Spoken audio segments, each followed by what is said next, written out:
আদালতের ১৪৪ ধারা জারি থাকা অবস্থায়ও বিরোধপূর্ণ জমিতে চলছে ঘর নির্মাণ, এমন অভিযোগ ঘিরে উত্তেজনা ছড়িয়েছে ফরিদপুর সদর উপজেলার মল্লিকপুর গ্রামে। নির্মাণ কাজে বাধা দিতে গেলে বাদী কমলা বেগম সহ তার পরিবারের সদস্যরা মারধরের শিকার হয়েছে বলে অভিযোগ উঠেছে। মামলার নথি অনুযায়ী ফরিদপুর অতিরিক্ত জেলা ম্যাজিস্ট্রেট আদালত দায়ের করা সদর পিটিশন নাম্বার ২৭৩/২০২৬ মামলায় কমলা বেগম বাদী। মামলায় চানু শেখ, তারা শেখ, সাগর শেখ সহ কয়েকজনের নাম আসামির তালিকায় উল্লেখ করা হয়েছে।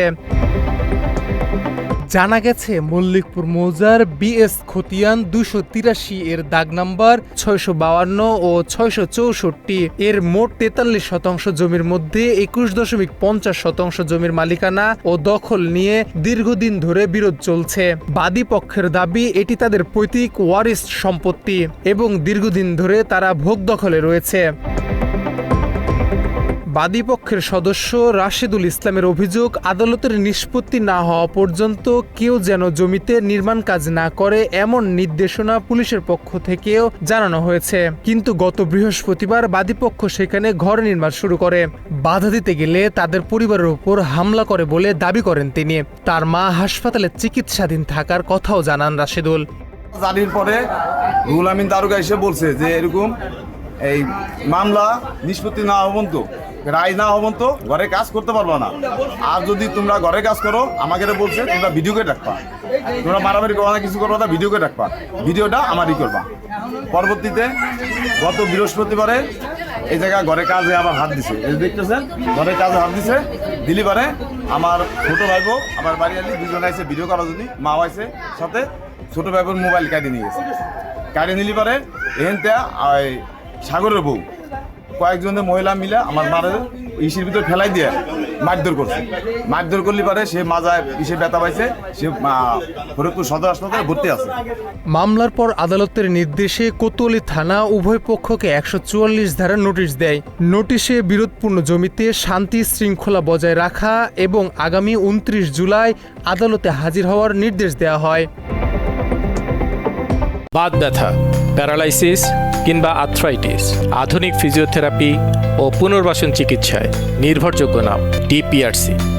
তবে বাদীপক্ষের অভিযোগ, আদালতের নির্দেশ কার্যকর থাকা অবস্থাতেই স্থানীয় বিএনপি নেতা আলমগীরের নির্দেশে জমিতে ঘর নির্মাণ শুরু করা হয়। বাধা দিতে গেলে কমলা বেগম সহ তার পরিবারের সদস্যদের মারধর করা হয় বলে অভিযোগ তাদের। কমলা বেগমের দাবি, নির্মাণ কাজের ভিডিও ধারণ করতে গেলে তাদের উপর সংঘবদ্ধ হামলা করা হয়। পরে ঘটনাস্থলে গেলে তাকেও মারধর করা হয় বলে অভিযোগ করেন তিনি। মোবাইল কাইরে নিয়ে এসে বোরাতে তো মোবাইল কারাকারি করতেছে, আমি আবার ওখানে এগিয়ে গেছি। ওই বোর মোবাইল সাইডে দিয়ে দেয়, বোর গলাইতে চেনটা টানতে ছিঁড়ে নিয়ে গেল। আর আমারে করলো কি পাজা করে দইটা ওই যে গর্ত ওখানে ওর মধ্যে আমার ধাক্কাতে ফেলাই দিল। ফেলাই দিয়ে হেরে আমার কিলে এলো, গুছিয়ে। তারপরে হেসে ওই ছোট বউ কি করবি, হে আমার উঠে দিছে যে সাগরের বউ, তারার বউ, ওরা হলো জালি মেলা দিয়ে ওখানে আইসে জ্বালাইতেছে। আর এই আমাদের এই বুড়ির ব্যথা আমি কথা করে বেঁধেছি না, আমার এই যে গুছাইছে কিলাইছে, দাহাতে ফেলাই দিছে, দিয়ে আমার কানের ডগ ছিঁড়ে নিয়ে গেছে, ছোট বক্সেন নিয়ে গেছে। অন্যদিকে স্থানীয় বাসিন্দা আলমগীর এসব অভিযোগ অস্বীকার করে বলেন, বাদীপক্ষই অযথা ঝামেলা সৃষ্টি করতে নির্মাণ কাজে বাধা দিয়েছে। তুই বুঝিস ভেজাল করো, ভেজাল করে হাসপাতাল ভর্তি হও, তার মামলা বলে করো। ওদের টাকা পয়সা আছে, ওরা গরিব আর অসহায়। জানলেন কিভাবে ভেজাল করার জন্য কে বলছে? ভেজাল করা না হলে যে ভেজাল রাখবে কে? আপনি এটা জানেন না? আপনার কে বললো যে ভেজাল করতে বলছে আর মামলা করে হসপিটালে যাও ঝামেলা করতে? ঘটনা হলে ওরা বারে বারে দিতে হবে। হ্যাঁ, এইটা বলতে হবে না যে এটা কোথায় থেকে জানলেন আসলে। পরে তো ভেজাল কথা না, ওদের বাড়ি ভাষা ভেজাল করছে। আপনি যে কোনো একটা ভেজাল না করলে এটা মামলা মূল্য করা যাবে না। এই সত্যি একটা ভেজাল মতো একটা আলামত সৃষ্টি হয়েছিল। স্থানীয় ইউপি সদস্য উভয় পক্ষকে আইন মেনে চলার আহ্বান জানিয়েছেন। তিনি বলেন, বিরোধের সমাধান আদালতের মাধ্যমে হওয়া উচিত। আপোষ না করতে পারি বলে নাই মানে আইনের দিকে যাচ্ছে, আইনের দিক যাক। কিন্তু আমার স্থানীয় আমি প্রতিনিধি হিসেবে বলি যে উভয় পক্ষ যদি আইন লঙ্ঘন না, সীমানা লঙ্ঘন না করে, কারো কেউ আক্রমণ না করে, কারো কেউ মারধর না করে, যা যা জায়গাতে যেন সেফ থাকে।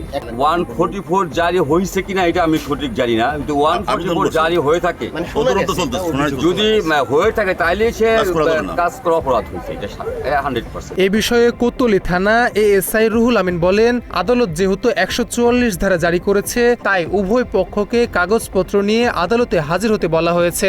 144 জারি করছে, 144 জারি অনুযায়ী দুবাই পক্ষের বিজ্ঞ আদালতে শরণাপন্ন হয়ে কাগজপত্র যাচাইবে। আদালতের বিষয় হলো আদালতের যে নোটিশ জারি করছে, ওই নোটিশ জারি করছে উভয় পক্ষের জন্য। তো ওই 144 চলা অবস্থায় কাজে হাত দিছে এবং বাদী পক্ষ বাধা দিতে গেলে বিবাদী পক্ষের দ্বারা আক্রমণ হয়ে হসপিটালে ভর্তি। এই বিষয়ে কোনো অভিযোগ পাইছেন?